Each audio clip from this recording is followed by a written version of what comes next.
The Prophet ﷺ said, الرجل راع في أهله ومسؤول عن رعيته والمرأة راعية في بيت زوجها ومسؤولة عن رعيتها. أخرجه البخاري ومسلم. Each one of you is a shepherd and is responsible for those under his care. The father with his family and the mother with her family, with the household. So it is our responsibility as parents to make sure that we provide them with the safe environment in which they can grow Islamically. No one is perfect, but we have to make that effort. This ideology of, it's okay, let me expose them to all types of evil and say the kids will figure it out. Kids will often lean towards evil. Easy for them to lie, easy for them to cheat, easy for them to steal. You know, the shaitan beautifies these things. So if we don't manage it from the beginning, it will be too late. That is that message.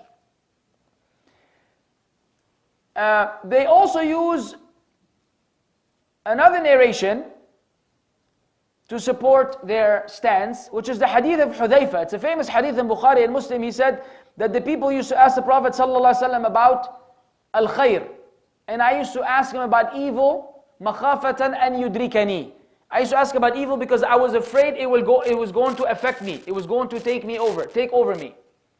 So they say, look, Hudayfa radiallahu anhu was asking about evil in order to know how to deal with it and manage it. Right? Supposedly they say this hadith supports that it's okay. You need to know about the evil. And there's a difference between asking about the evil and learning from a scholar, from the Prophet ﷺ directly, and between jumping into this evil and say, let me try to swim out of it without getting wet. The irony is that Hudayfa himself refutes that understanding in another narration that has to do with fitan, wherein he said that the Prophet ﷺ said, tribulation will be presented to the hearts of people like a reed mat woven stick by stick. And any heart afflicted by them will have a black mark put into it. Every time a fitna comes, it will leave that black mark, like you know, the mat, straw mat. Thus, there will be two kinds of heart. One is pure like a white gemstone, and it will not be harmed by any tribulation as long as the heavens and earth endure.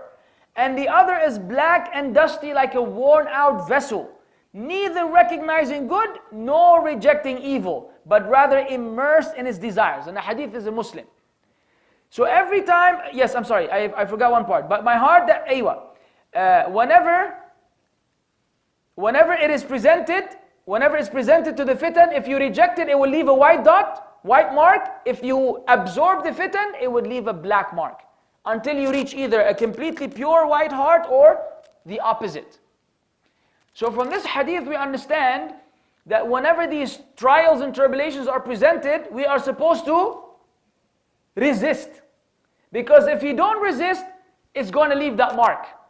And then it will leave another mark, and another mark, and another mark, until that person now becomes completely heedless, clueless about the good and bad. They will no longer even see evil. They see evil that doesn't concern them. You know, when you see something bad, something foul, something haram, it's supposed to bother you. It doesn't bother them anymore.